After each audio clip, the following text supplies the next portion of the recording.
Welcome to the next perfect step. I'm Lori Tremblay.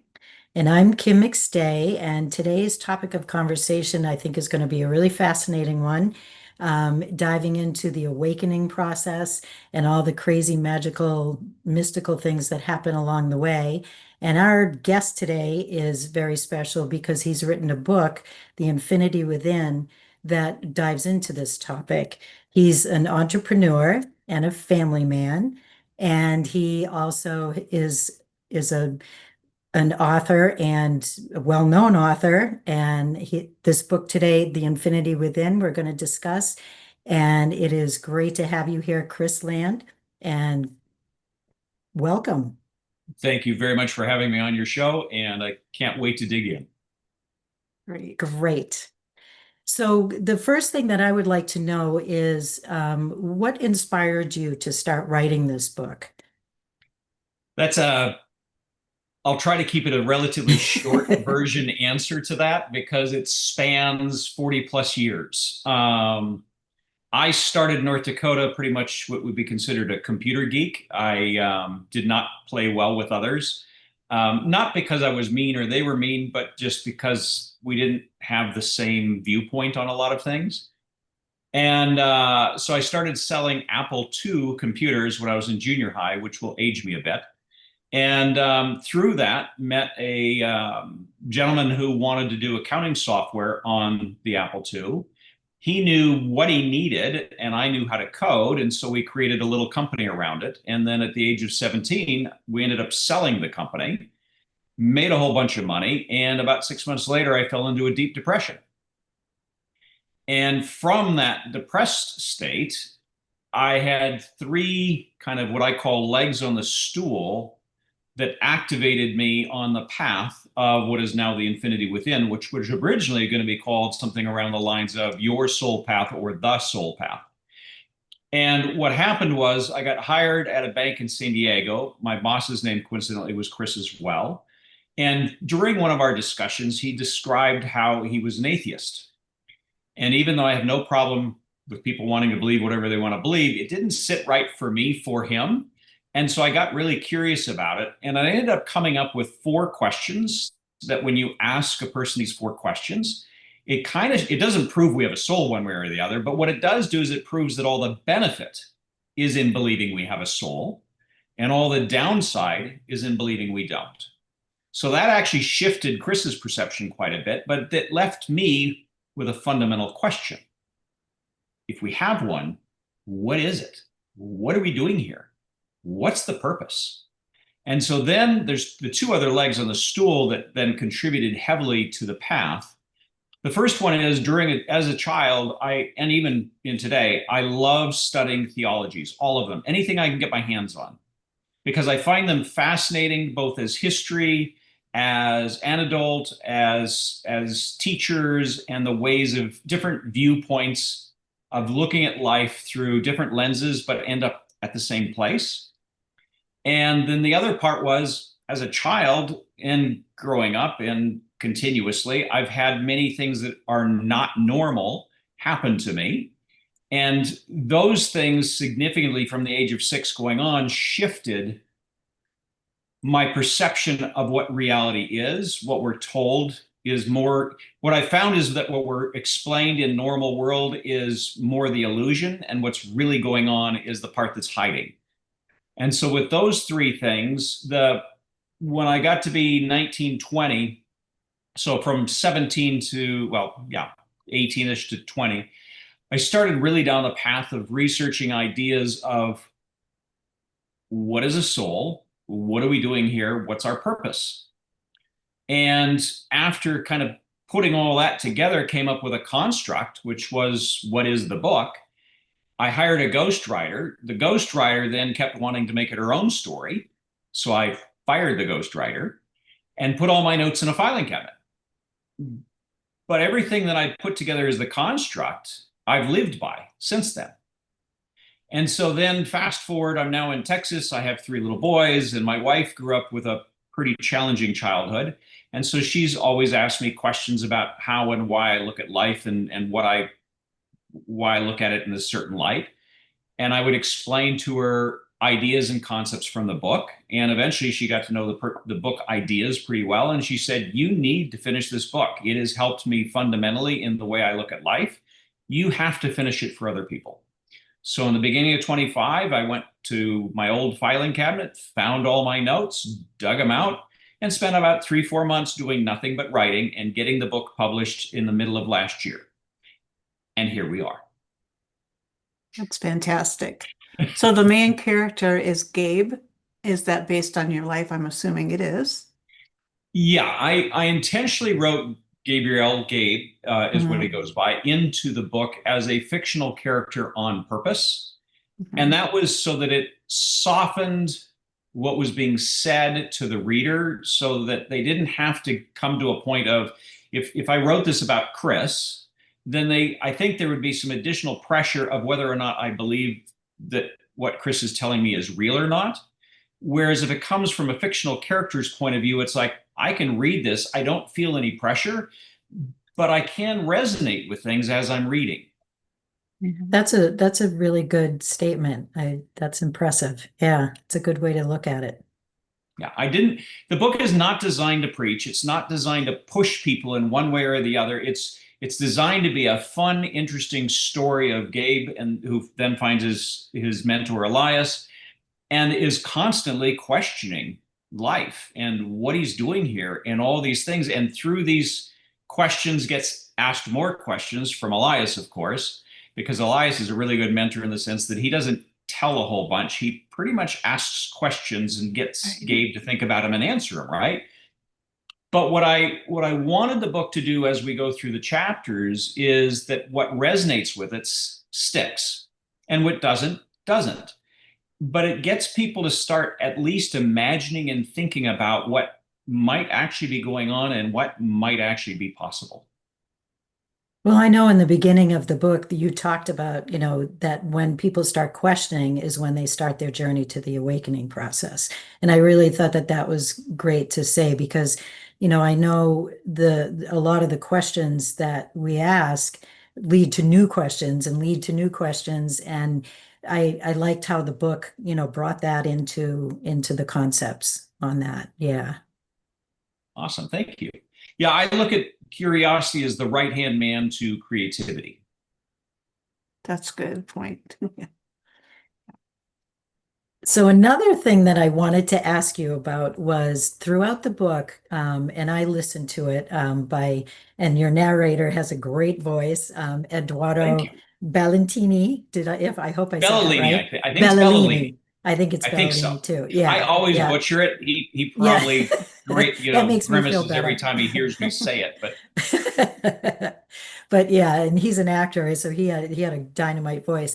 But with you getting him to narrate that book for you, part of that was manifesting, which you brought up a lot in the book when you were writing it, about you kind of added in a lot about how to manifest within your questions to Elias. And so I'd like you to kind of expand on that, if you would, for us and for the listeners. How did you manifest all of this? I would love to, because that story is actually an ego boost for me. And I don't really do that much, but this particular one was pretty cool. The first place that I wanted to get the Audible version of this out was Audible.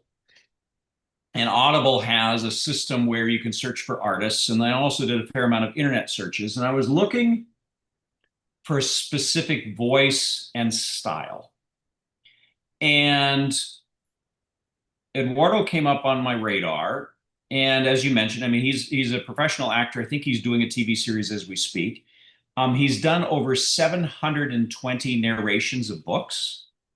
He's a multi-award winner or award-winning narratist for books.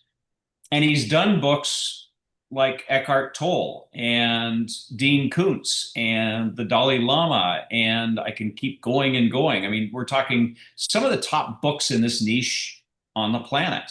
I believe he also did The Untethered Soul and a couple of others. And we could look him up and find him. But the point is, he's been in this space, he knows this space, and he's won awards doing it. So when I found him, I said, I think this is right. Then I listened to some of his work. Fantastic. I said, okay, great. So I got a hold of him. Well, fairly shortly, and he said, I'm going to be expensive. And I said, yeah, I get that. I mean, we'll figure that out. That's fine. And the second thing he told me was, I'm really busy. And so I'm probably not going to be able to get to this either by the end of the year or maybe the middle of next year, which would be this year. I said, for your voice and what you bring to the book, I'm willing to wait. So in Audible, they have this 15-minute thing that the narrator has to do in order to officiate the contract. They do a sample, and then the book owner listens to the sample and says, yeah, this is great, let's go ahead. So Eduardo does the 15-minute piece that next day, and the next day gets a hold of me and says, yeah, I've postponed all my other projects. I am going to finish your book this week. I'm not Wow. setting it down until it's done. And so for me, that's like fantastic. huge, right? That Because is huge. here's a guy that's done all this stuff saying, I can't put your book down. I'm going to finish it now. And so, yeah, it's one of my favorite stories. So what was your trick behind that? Were you conscious about how you were manifesting that, or were you patient and just kind of Well, waited? I think one of the key things about manifestation, Esther Hicks through Abraham talks about this, and I think it was her husband Richard? I can't remember. Her first one or the second No, one? the second one, the one she was with through the whole Abraham time. Okay. I'm not sure. Anyway, yeah, but I know who you think it was Richard, but I'm not positive. So anyway, one of the things that they talk about is that manifestation is not so much figuring out all the steps.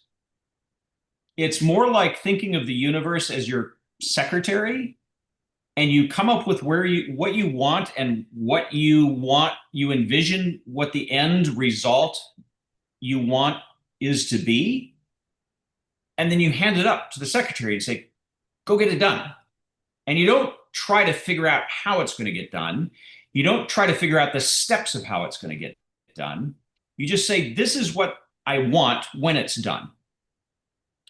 And one of the parts of that is a word that you used, which is patience.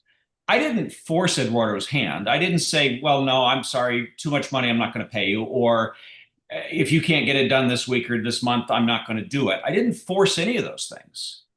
Because for me, the outcome of him being the narrator was more important to me than the other things. So manifestation takes on a number of different parts, but patience and being curious is really a big part of that, right?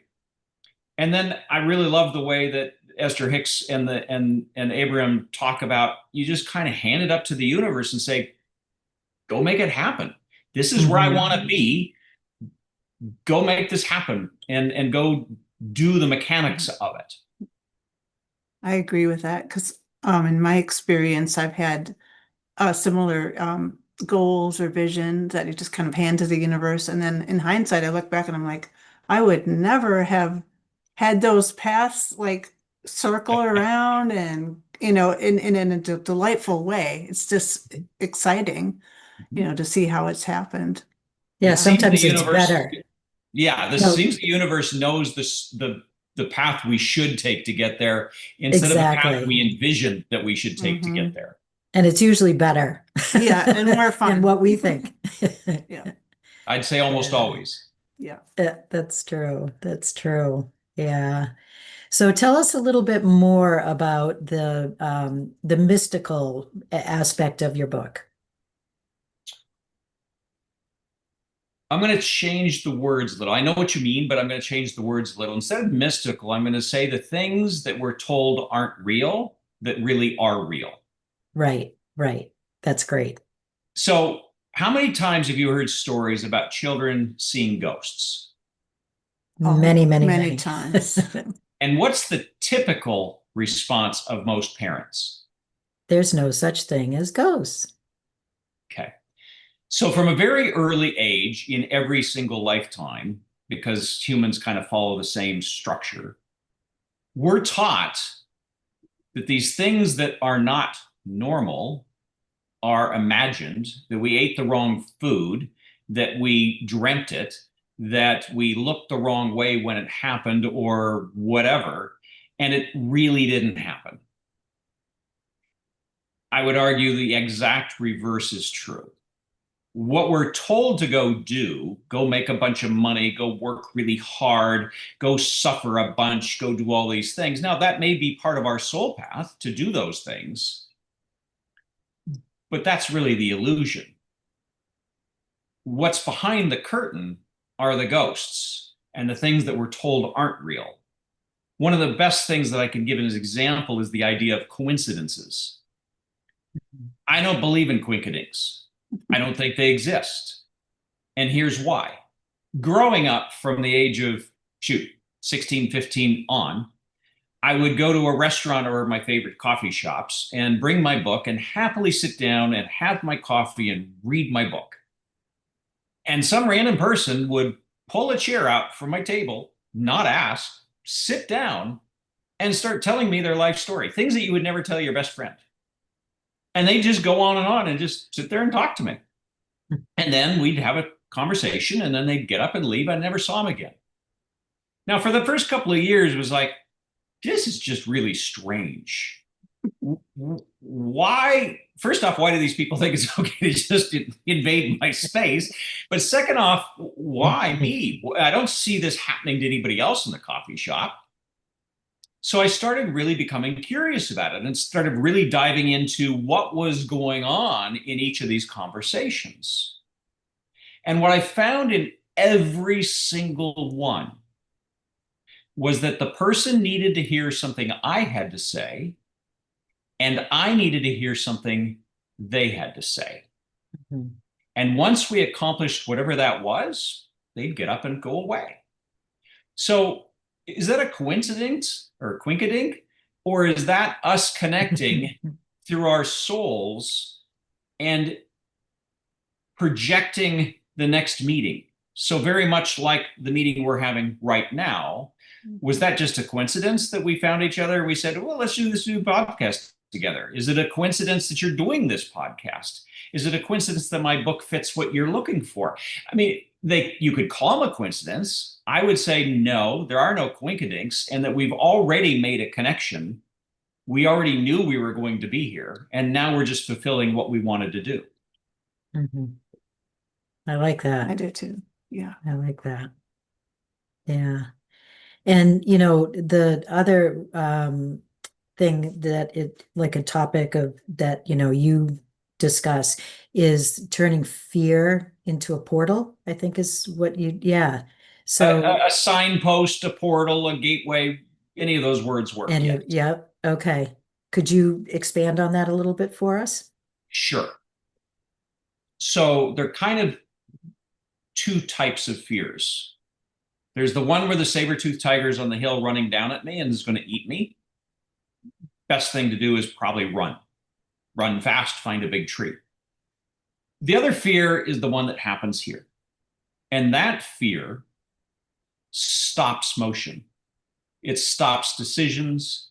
It freezes people. It causes resentment. It does all kinds of things when we don't understand it as a signpost. We're taught to fear fear. We're taught that all fears we should run away from and not confront.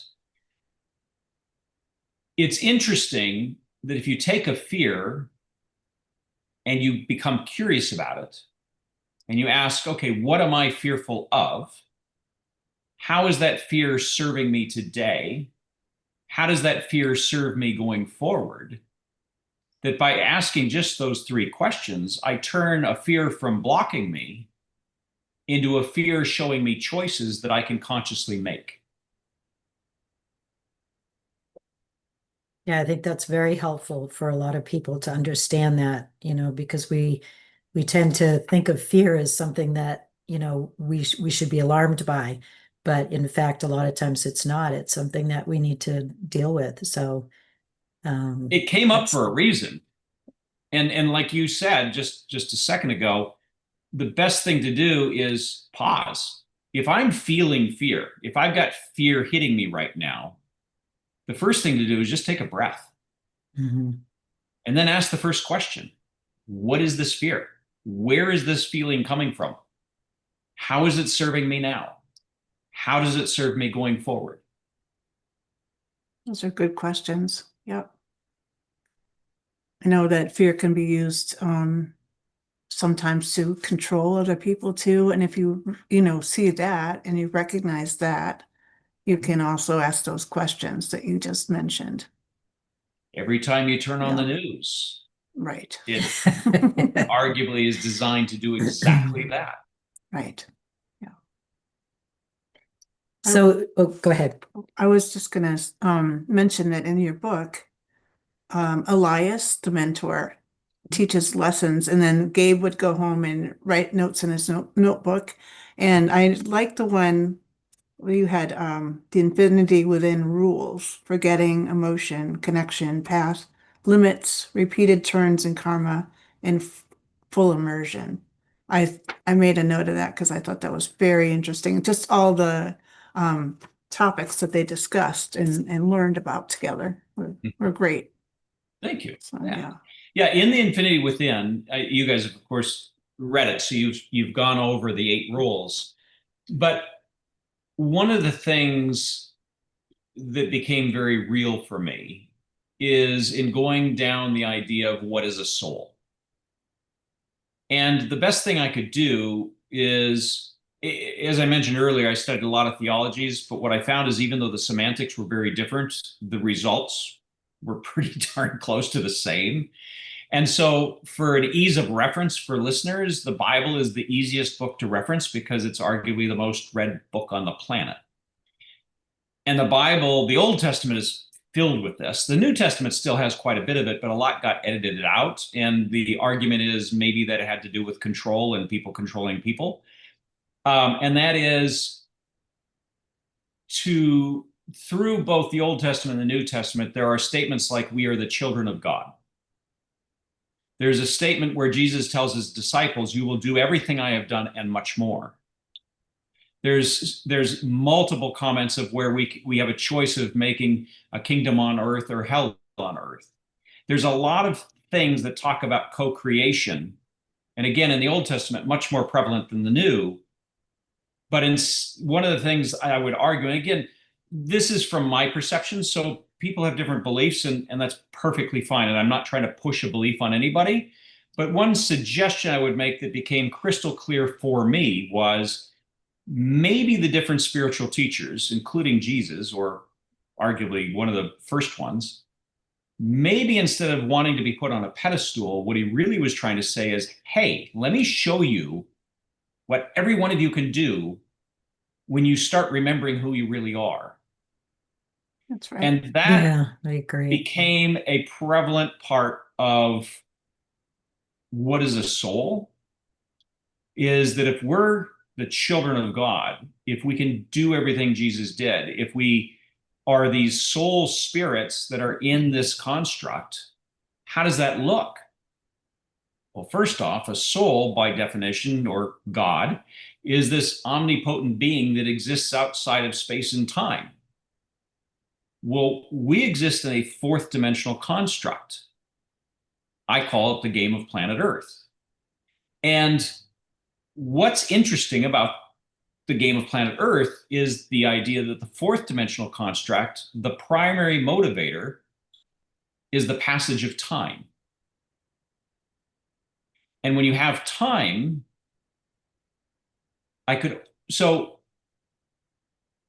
if a soul is looking in and wants, well, I need to step back again because I want to make sure that the foundation is laid. So after kind of establishing what a soul is, I like to boil things down in questions to kind of get to the baseline. And so I said, well, what does a soul do? I could only come up with 3 things. Create stuff, and I mean like planets, universes, constructs, whatever. Destroy stuff, the inverse, and play games. Okay, let's run with that. Create and destroy is pretty easy. We don't have to spend a lot of time discussing that.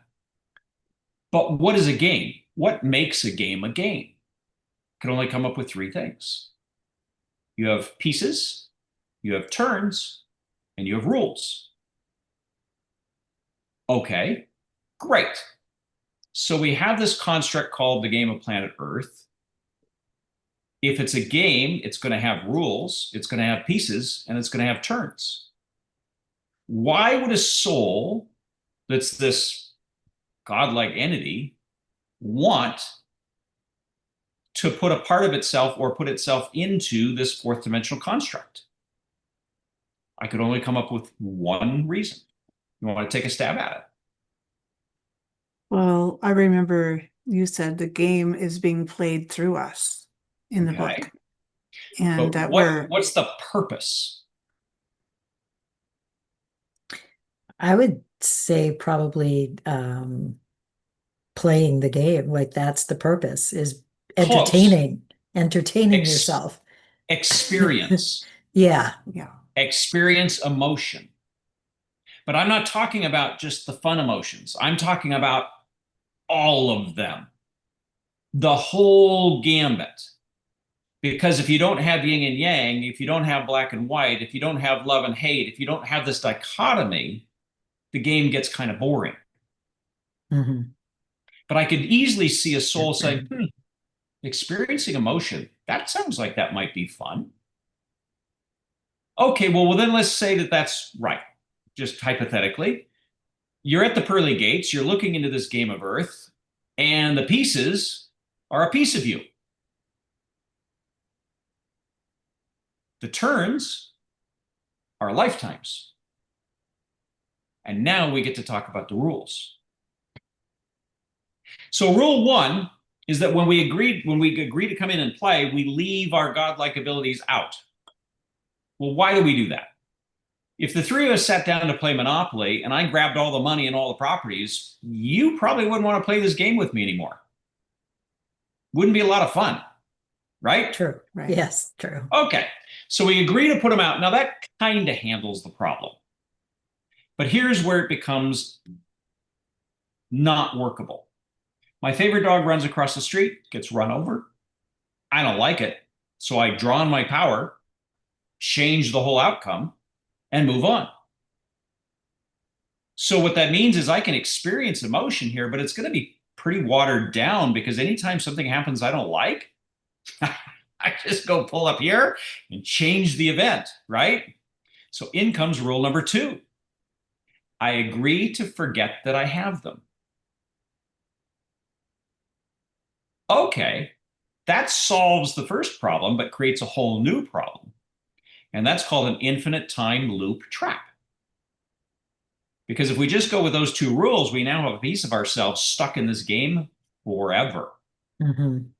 Hence come the turns, or rule number three. We're going to have turns. They're going to be lifetimes.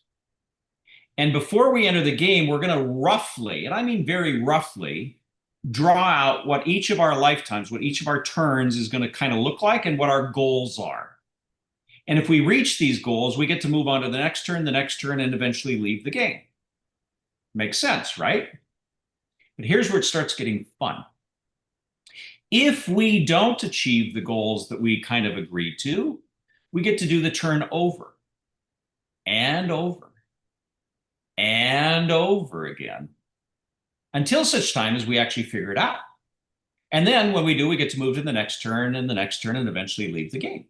Okay, so now we're not trapped here forever, but we can be trapped here for quite some time if we forget who we are completely and don't start figuring out what we put together for our game, right?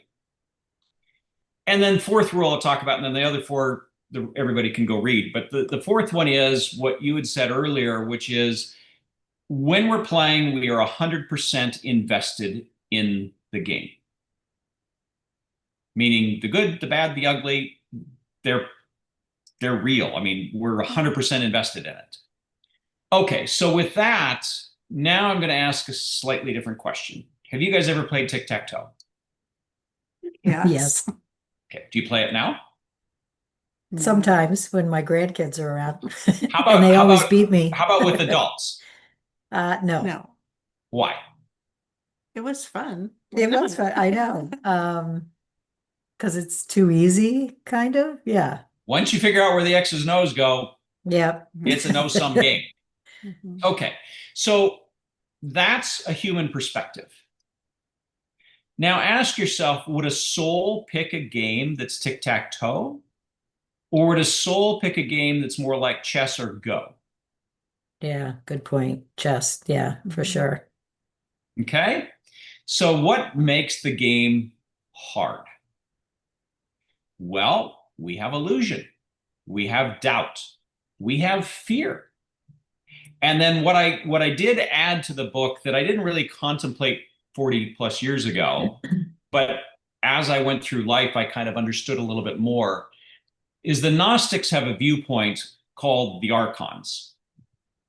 Now, under the Gnostic point of view, the archons are these godlike entities that actually created this construct, this game, in order to trap souls and feed on energy of the soul, more importantly, negative energy.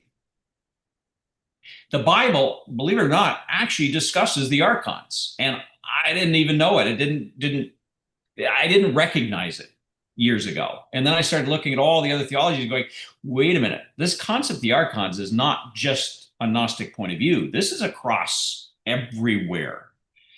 So I took a slightly softer viewpoint in the book, in The Infinity Within, than the Gnostics. However, either one could be very true.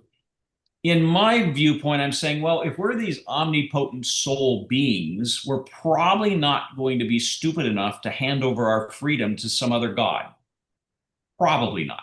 Now, maybe we got tricked, but I could easily see us as co creators of this game adding archon like entities in order to keep illusions in place, in order to keep us out of resonance with our path, in order to make the game and the turns harder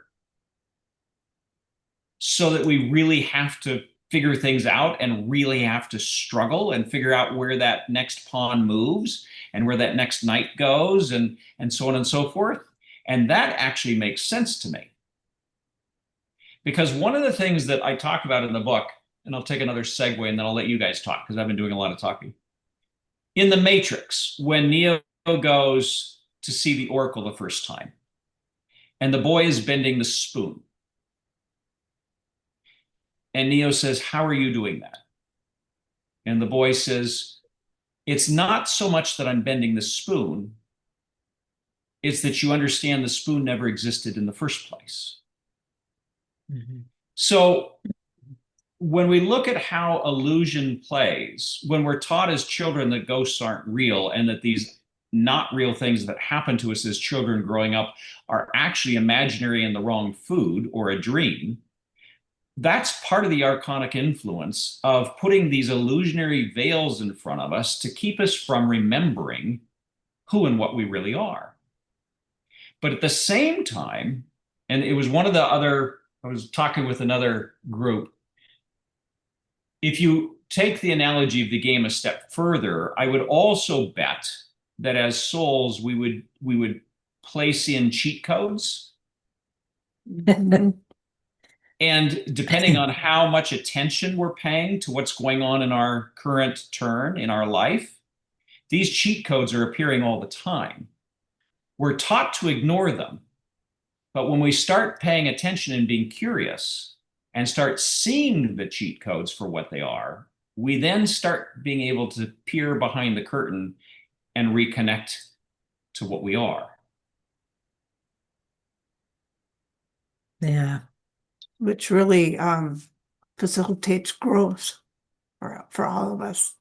It's And huge. yeah, and there's, we know that this is a time of awakening, remembering, like you said, I know I like that, remembering who we are and where we came from, and we're getting more less into into the illusion and more growing and seeing things for how What they it really is. are. Yeah. Yeah. Hmm. Yeah. It's just like all those people sitting down. I remember I was talking to a lady on a podcast a month, 2 months ago, And she says, I had somebody just do that to me like a week ago. And I was really ticked off. But she said she held her mouth. She was going to tell this person off, like, get out of my space, go away. And she's, for whatever strange reason, she didn't understand it at the time, she told me, she said she kept her mouth shut. And the person sat down and started talking. And all of a sudden, they said some things that she really needed to hear. And she recognized that. And all of a sudden went, wow, this was actually supposed to happen. Mm-hmm. But had she gone with her first reaction, which is what we're taught, right? This person is invading my space, right? What we're taught is that we're small, disconnected people that aren't connected and really shouldn't bother each other. Well, the people that run news and different things want to keep us in that place, right? Because the minute we remember what we are and that we're actually co-creators in what's going on, the game changes. But if we're taught to be small and disconnected and get angry when somebody else is sharing with us, we're not going to grow very fast. And we're going to get stuck in those turns over and over and over again. Yeah, and as you say that, like with past lives and things like that, I had a very strange experience. I actually picked my family, and I remember picking them, and I remember knowing that I was a soul before I came here, and it was 3 years prior to me being born that I met my brother in the hospital window, and I was there, and I remember like what my sisters were wearing, that my dad was coming back from church, all of this stuff. And I think that I was given that gift of remembering that so that I could remember that this lifetime is like an illusion, and that I think of it as learning layers or playing the game in levels, and just kind of like a video game that, as you start to awaken and you start to learn about certain things and you start to accept the unconditional and the experiences that, are unbelievable for most people, but like I came in with that. So it's like, it's hard for me not to believe people when they tell me all of these things. But I think that it does, the more levels that we can learn to master, we can finally stop that loop, and we don't have to come back here. Yeah. I'm pretty sure this is my last life because I've said that. And, I'm like, I'm kind of done here. Like, I'd like to go somewhere else. So, yeah, Yeah. we'll see. And you But, could have very easily, I mean, what's a cheat code, right? That's a right. pretty big cheat code, That's true. Yes.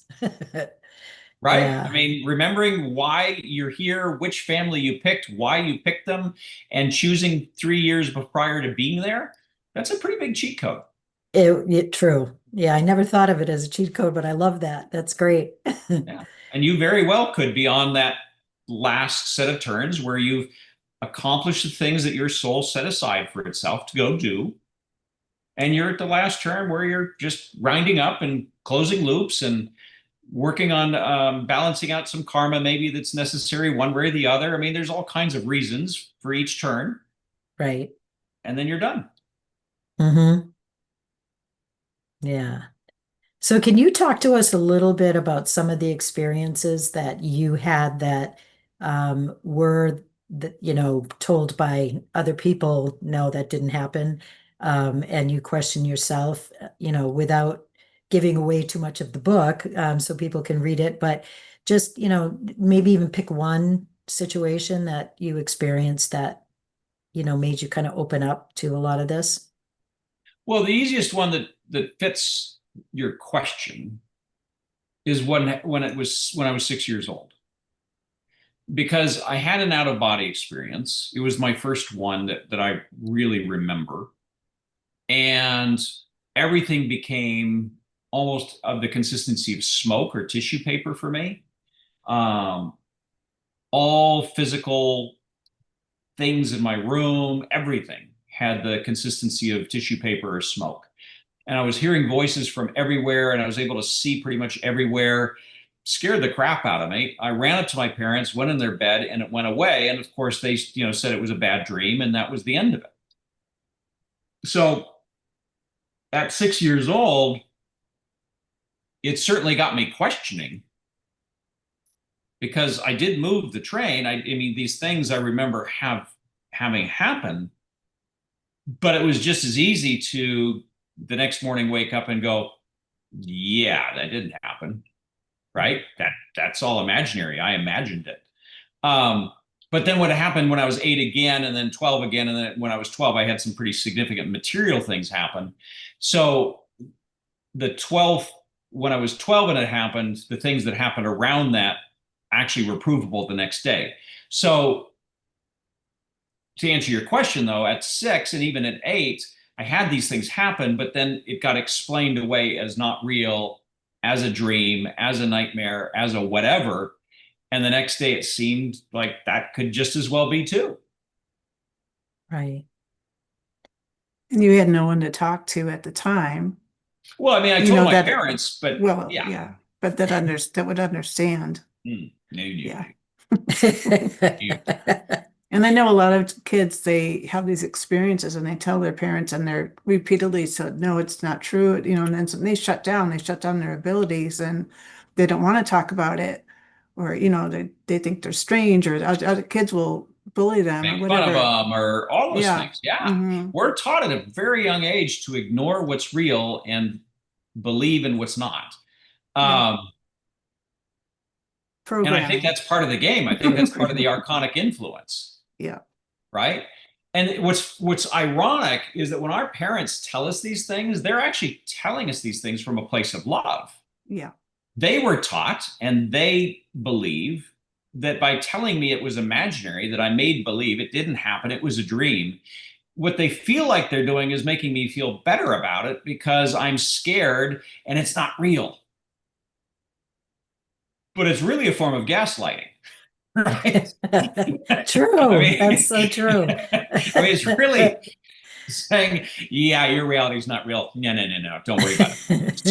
So it's not coming from a mean place. It's coming from a place of love, but we're taught that that's how we soothe instead of saying, oh my goodness, tell me more about it. Let's play with this together. You know, when has that happened? Very rarely have I heard where a parent will go, well, this is cool. Well, tell me more about it. Let's play with this. Almost never. The most common reaction is, yeah, you ate the wrong food, you were dreaming, you had a nightmare, it was imaginary, whatever. True. It's true. Out of curiosity, what religion were you raised in, if you don't mind me asking? No, both my parents, is that true? No, my dad came up from a Baptist side. My mom, I think, was United Methodist, but I was brought up in a United Methodist. Okay. But I had a lot of questions. I was not an ideal United Methodist. There's a lot of things that were taught that were good. Don't get me wrong. I mean, it was a good church, good people, and all that. But the idea of placing entities on pedestals and giving them all my power. In other Hmm. words, the only way I can really do anything is by praying and hoping it gets answered. That never sat well with me. And then as I studied all these different theologies, it didn't sit with me very well at all. And then it just, kept expanding from there. That's probably why you're such a good entrepreneur. Because, Could be. yeah. Yeah. Is there anything that you would like to mention to our listeners that might help them on in their game? Sure. We've talked about probably the key one, which is fear, Hmm. and asking at least the first three questions. What I'd like to do is give an example of how that looks. And it may be real for a number of people or it may not be. But one of my favorite examples is, okay, I've been working with a company for 10 years and I want to ask my boss for a raise, but I'm scared. I'm fearful of asking that question. Okay, if I stop there, I'm not going to ask the question, right? Number one. And number two, I'm probably over time now going to become resentful. Right? Yeah. Hmm. Okay. If I ask the question, what am I fearful of? Then that can expand into, My boss is going to fire me. My boss is going to laugh at me. The other employees are going to laugh at me. I'm not as good as I think. I'm not as worthwhile, or I am not worth the money. All these different things come out of this, right? Where none of them may be real. But for me and my thought process, because I haven't asked any questions, I'm left with my own little devices, and my brain just sits there and spins. And what's interesting is there's a bazillion answers, none of them necessarily right. So I waste a lot of energy and a lot of stuff in not going after what the fear is about. So let's assume for a minute I'm afraid my boss is going to fire me. Seem reasonable? Mhm. Okay, so now by answering that first question, I can say, okay, so I'm afraid of losing my job. Well, what does that mean? How does that serving me now? How does that serve me going forward? Well, how does it serve me is I get a paycheck at least. It might not be what I think I'm worth, and I am going to get resentful over time, but I'm afraid of losing my job because I'm afraid of losing my income because I need to pay my bills. So I go down this path, right? By being curious. Well, now what's happened is by just asking those questions and going down that path, it's changed from a block to a choice. True. Because now I can say, okay, well, worst thing that happens if I ask my boss for a raise is I get fired, in which means I got to go look for a different job. Okay, can I live with that? If I can, great, go ask the question. But it's moved it from a Right. block to a choice, and understanding what happens if I make a choice one way or the other. And that gives you freedom. Right. So before you were more like paralyzed, like before you start asking questions, you couldn't do anything because you didn't know what to do without asking the questions and like going, oh, well, here's some options that we can look at. Exactly right. So fear is what I call the cement for doubt. If doubt's the blocks that keep us from what we are, fear is the part that glues them together. So if we can start chipping away at fear, we can start looking at the doubts that underlie the fears. And when we start looking at the doubts, we start opening up what we can do. We get into a higher frequency. We start looking at things like, okay, I'm going to lose my job. Great. I think that might happen. Okay, what doubt is there? I doubt I can get another job? Maybe. And you start down this path, but you start opening up these things. Mm-hmm. One of the perfect examples will take us back to the spoon that Neo and the boy were dealing with. I would argue that every one of us is capable of not only doing many other things, just as Jesus said, but bending a spoon. Let's take an example of what that looks like. Because I find this, even today, years later, I find this fascinating. Let's say I take a spoon and I want to bend it. And I'm thinking and I'm doing and I'm trying to remove the doubt and I'm going through all this process. And then it bends. I can guarantee you there are two emotions that come back to back within milliseconds of each other. The first one is elation. Oh my God, I bent it. The second one that follows immediately thereafter, it never happened. I imagined it. Oh my God, I'm scared I actually did this. There's fear and doubt that drops in like within milliseconds of even doing really cool stuff. That's the archonic influence. That's the game reinserting itself and keeping us from remembering. So the more we learn how to believe in ourselves and look at fear and doubt as those signposts to be curious about, the more power we give ourselves to do things that we thought we could never do. Mm. Thank you. That was excellent. Yeah. Thank you. Very good example. And I think you're right. When we are disempowered, it's very hard because we give up all of our inner power to something outside of us. And that's to me, that's very depressing and hopeless. Where when I, regain my own personal power, then, it's nobody's fault but mine, and it's nobody's success but mine. So it's a good feeling. It is, and it's also incredibly scary. When you start figuring out that, wait a minute, I can't blame everybody else for what's going on here. I'm actually responsible for how this is all playing out. That's both very freeing and very scary at the same time, right? Yep. Because you can't play the victim anymore if you figure out, wait a minute, I'm the co-creator in this thing. I'm not the victim in this thing. Things aren't being done to me. I'm actually agreeing to play. Doesn't it make you, though, like look at other people in a different light? Like, for me, I like thinking that it's my fault because it allows me to see people for who they are in their perfectness of the situation. Like I don't know. I don't find it scary. I really don't. Well, that's because you've passed that curve. Look at all the people that have been used to True. playing the victim. Right. That's That's kind true. of a safe place Hmm. because I can just kind of go like this and just, well, I can't really do anything about it, so I'm not going to worry about it. Good point. Yeah.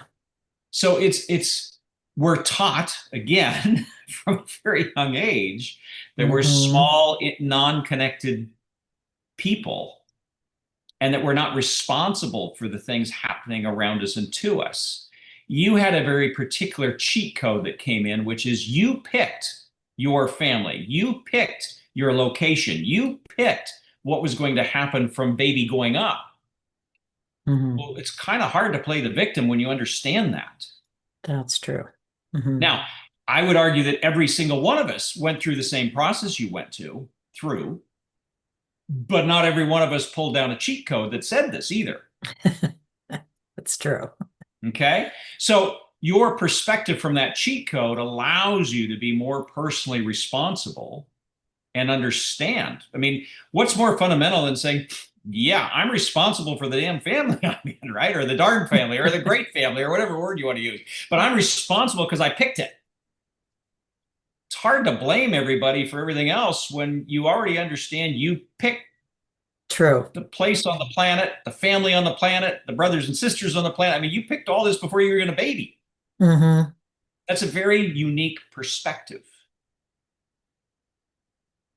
Yeah, it's definitely made my life different than my siblings, for sure. Sure. So, yeah. Yeah. It's interesting about perspectives because recently, maybe like 6 months ago, I was taking a walk and I love to be in nature. That's just my reset. And I saw the sun came on this big rock and it was the face of a man. And he, like, I heard in my mind a message. And so we started, a conversation, and I call him the Stone Man, and he's just incredible. And so I started writing about it in my blog, but just the messages were so loving and powerful. And then, I noticed the other stones, they were not just stones either. It's just like that sounds crazy, but it really happened and it was a beautiful experience and I still go and visit my friend, you know. Awesome. Yeah, And then the question Yeah. is, which is not important, it's not really important to know, but is that another entity talking to you, or is that a piece of yourself talking to yourself? I think it's the second one. Yeah. It feels like a friend, Yeah. you know. And then you get into it either even a bigger question, which my wife is and I've talked about is maybe we are all one soul, meaning one God, and we've just splintered ourselves into many, many pieces to experience all the different forms of emotion as well. Hmm. So maybe we're even more interconnected than a bunch of souls that are connected, right? Right. Maybe we're just one big soul that's got pieces of ourselves in here.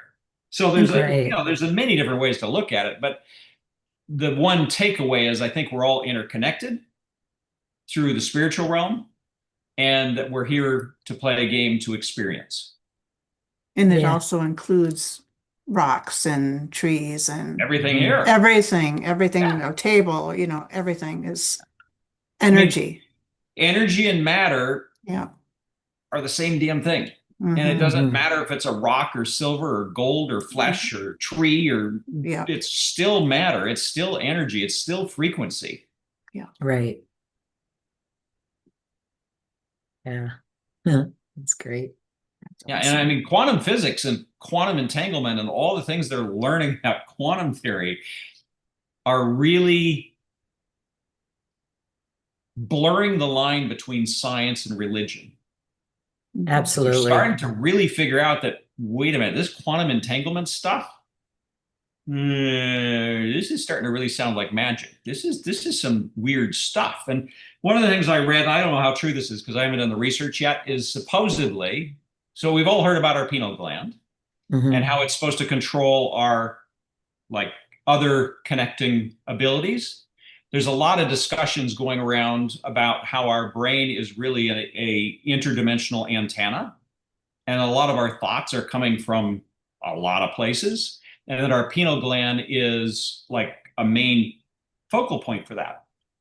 And then there's two interesting colliding thoughts that have come to me recently from different places, and that is one is that supposedly in the 60s and 70s they figured out that fluoride and certain other things calcify the pineal gland and shut it down.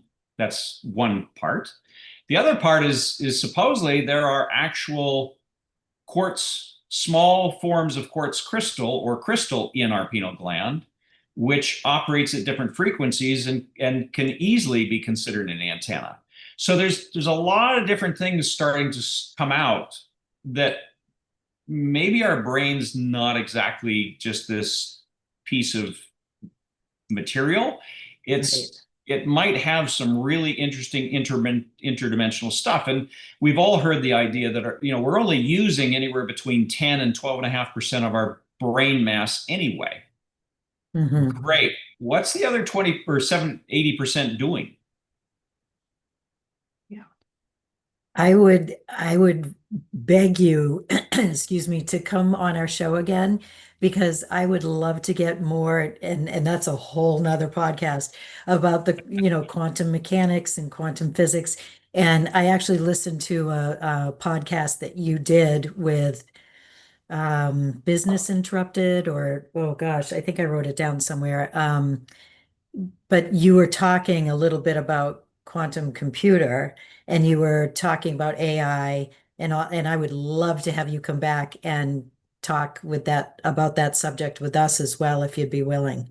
Absolutely. Yeah. One of my Great. projects I'm working on as we speak. Have you guys heard of OpenClaw? No, No. So OpenClaw, oh my God. So, have you guys heard of Linux, the operating system? that I've heard of, Okay. but So I don't know a Linux lot about it. Linux is an operating system. It's an open source operating system. So you can use it instead of Windows or instead of Mac OS. Um, it's a very powerful operating system. It's open source, meaning that anybody can download it for free and use it. And up until 3 months ago, it was the most downloaded source code on the planet. OpenClaw got released. Eventually, I think it was originally called Claude D bot, and then OpenAI bought them, and it became OpenClaw. It is a piece of software that a guy wrote that allows the software to take control of my machine completely, as much as I want to give it rights to. And you can tell it to go out and build a business and give it connections to a bank account or an investment account or to Twitter or a URL. And so you can say, hey, I'm going to give you $100 and I want you to go turn this into $20,000 over the next 6 months. Figure out how. And the next Wow. day it'll come up and say, okay, I have a website. I need a URL that you can give me, please. And then when you do that, I'll connect my website to it and I'll start the business. And it connects it up and you just assign the URL IP and it goes off and running. And then it starts talking to people on Twitter and advertising and getting customers. And then it starts selling whatever product it created for the website. And it does this all on its own. Okay? That's going to change some things. It is the most downloaded piece of software in the last 60 days than anything on the planet. Ever. Wow. Wow. OpenClaw has become this sensation because there are people doing all kinds of really fascinating things. I created one, I gave them, so they have a soul file, which is kind of defining its soul. My system's soul file, I gave him the name Odin the Allfather. And so he follows Odin, Norse mythology, concepts and ideas. So his search for wisdom, you know how Odin gave up his eye for the ultimate source of wisdom, and he has his ravens that go out and do research, and he has his spear and so on and so forth. Well, this is all in my soul definition for Odin. And now Odin goes after tasks for me. So we sit down and discuss what I want it to work on, and it goes out and starts doing it. And if I need a website created to do a certain thing, it just creates it. If I want it to go create a website to go sell something or do something, it just creates it from scratch, coding and all, everything. Wow. Yeah, that's definitely going to have to be another podcast with you because that's fascinating. It's shifting Yeah, that sounds everything fascinating. right now. Yeah. Yeah, I've been working through the memory system of it because I have like 3.5 years on ChatGPT that I've used. So I downloaded that entire 3.5 years of work. ChatGPT has the ability to export that. 3.2 gigabytes of text, which is a lot. And then I fed it to Odin. And it started doing it, but it wasn't doing a really good job because I was talking about some things that were time-based. So through my ChatGPT, you know, some things happened, say 2 years ago, and then a year and a half later, I made some updates, and a year later, I made some updates, and so on and so forth. So there's time involved, right? Odin just saw it as a blob, had no concept of time. Right. So I had to teach Odin the concept of time within thoughts. Wow. It's just fascinating. Yeah. Anyway, yeah, we could spend the next 7 hours talking about this. I know, right? It is amazing what's going on right now in that space. And I'm clueless to a lot of it, but I'm fascinated by it. So yeah, that's great. Yeah, it's huge. That's great. Well, you're a font of information. That's because of my curiosity. Right. Yeah, that's great. That's the key I would give everybody is be curious. Act like you don't know anything and go dig in. Excellent. I like that. Well, we certainly have enjoyed having you with us today, Kris. Thank you. And we will have you back. Absolutely. Yeah, that'll be fun. Yep. And then for the folks that want to know, the Infinity Within is available at pretty much everywhere. You can get it on Apple, Amazon, Barnes and Noble. You can even get it at Walmart if you like. In fact, and I've had bookstores from Norway, Barcelona, Italy, France call me and tell me they picked up the book. I just last week won my 10th book award. Oh, wow. Congratulations. So it's gotten gold book and editor's choice. And even, I don't know if you guys know of Eric Hoffer, the Eric Hoffer Award. No. Eric Hoffer's been around since 1922, I think. So they've been doing this a long time. Wonderful. I made the finalist for the Da Vinci Eye Award, which is an award for the book cover. Oh, that's great. And out of all the books, and they go through thousands of books, to be a finalist, means that I was one of 7 books picked for the actual award. So 7 out of however many thousands they've reviewed is pretty cool. And then That they're is supposed to pretty good. announce sometime soon whether I actually won anything beyond the finalists, but they said you are allowed to tell people you made it to the top 7. Wonderful. That's great. Well, it is a beautiful book cover for sure. you. Yeah. Yeah. And where could our listeners learn more about you? You have a So website. just as my spelling on the screen, Kris Land, KrisLand.com, will take you to Okay. my website. Mhm. The other thing I've been blessed with is if you go on Google and either type in my name, Kris Land, or The Infinity Within, I take over the first 3 or 4 pages of Google. Wonderful. That's So you great. can't miss me. Okay. And we'll post your website or, down at the bottom in the comments too, so Absolutely. that people can, find you there too. So, Perfect. so anyway, so I have really enjoyed this. It's great to talk with you. You're a very easy person to talk to. Yes. And Likewise. yeah, thank you. And in closing, I would just like to thank our listeners for helping us keep this podcast going. If you can bring out those comments for us so that we know what type of topics you're more interested in. We want your ideas, we want your input. And please press the like and share and subscribe button because that helps us to keep going, helps with the algorithms and all of that good stuff. So, in closing, till the next time, how is your intuition leading you to the next perfect step? Thank you.